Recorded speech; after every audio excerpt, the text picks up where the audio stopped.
For Off the Block, I'm Ving Lopes. I am now joined by George Mason, all-conference middle attacker Dom Edgley, as his team is preparing for the upcoming NCAA tournament, a big play-in match on Tuesday against Ohio State. And Dom, I got to ask you, what's been the mood in practice for the team this week as you guys prepare for the Buckeyes?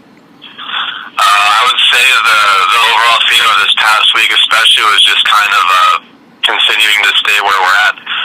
We're not really trying to add anything new or, change anything drastically, just really keep the rhythm going and make sure that we're staying at the same level that we've been playing at for the last couple of weeks. And as long as we can sustain that level of play, I think we're going to be great. Yeah, I want to ask you about the last couple of weeks because you guys seem to be a team that's peaking at the right time. What has made you guys so successful the last couple of weeks that you weren't necessarily able to do in the first half of the season? It's funny you say that Jay's always talking about how we're peaking at the right place at the right time. I would say at this point in time, all the pieces that we've been trying to kind of shift around and put together in different ways are finally starting to come together. We're really starting to play and get a grasp of the game itself as one unit rather than, different individuals playing in different positions.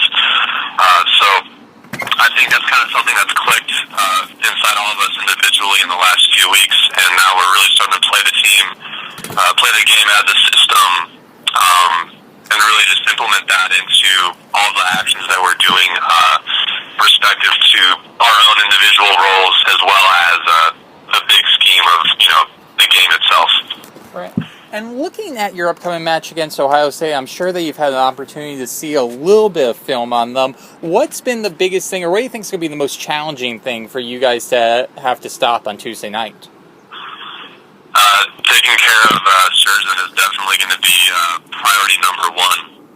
He's a great attacker, and it's absolutely no easy feat for him to be playing at the level that he's playing at right now. We haven't really started to change any of our strategies at this last week of practice in terms of addressing that specifically. I think really, in terms of how our performance comes on Tuesday, it's not going to be so much a matter of what happens on the other side of the net as it is just taking care of the ball on our own side of the net and finding our rhythm and playing the game that we've been playing at. Now, you've had an opportunity in your college career to play for two good coaches, but a little bit different. Fred Chow and obviously now Jay Hosick. Can you just describe the differences between the two? Yeah, I would say Fred's kind of set the tone for the team that we've pretty much, we've carried on just as the people who have been able to play with Fred and then also move on with Jay. The very disciplined, very, I guess you could say like Eastern type philosophy of, thinking about, very small things in a very large magnitude. Whereas Jay is a very technically great coach, but I think he kind of he challenges all of the players to come to view the game as more of an all-encompassing perspective. And, I would say, both coaches are absolutely great, but I think with the chemistry that we have right now, Jay just gets us really fired up, and, he's really one of the best coaches that I've had the pleasure of being able to work with, and I'm really glad that I had that opportunity in my last year here.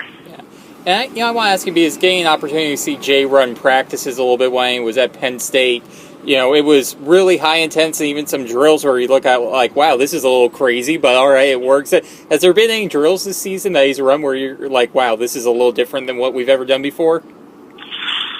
I wouldn't say so. I would say Jay has a very creative approach to explaining things and thinking about things, but I would say no, there isn't really anything that Jay's kind of implemented in our own practices that really just came out of left field like, whoa, like what's going on? We just really hit the drills, the pretty staple type of drills, and really just get good at the little things. One of the big things that Jay emphasizes is we don't need to be the best team all the time. We just need to play better volleyball most of the time. And, I want to ask you, what has this week been like for you, just coming back to George Mason, you know, as a student athlete with a championship in your belt? What has that feeling been like? It's a little surreal, you know, to be coming into the field house and, you know, saying hi to the teams and the other, you know, programs that we have in our athletic department, and all of them are, you know, giving us, you know, praise and, you know, congratulations and stuff like that. It's something that I haven't really had the opportunity to experience in the last 4 years. I didn't realize how much we really kind of rocked the boat until we came back here. You know, all these people, you know, our school doesn't really give us a lot of exposure as a program here. But, you know, we come back and we're on the front cover of our, like, school newspaper, and we're like, where did this come from, you know? But it's great. It's not so much of a, you know, pride thing, because now that we've taken care of business with the EIVA, you know, we're not just living in the past. We want to look forward, always be thinking about what's coming next. And, you know, it's not really quite the time to get sentimental yet, but, you know, it's been a really great week, and it's also kind of reflecting the looseness and the flow that we've had in our play this week. It's been a really high level of play these last 5 days of practice. Right.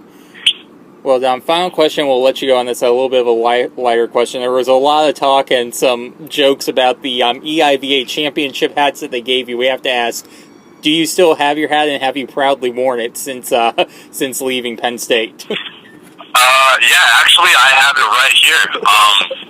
It's understandably gotten quite dirty since then.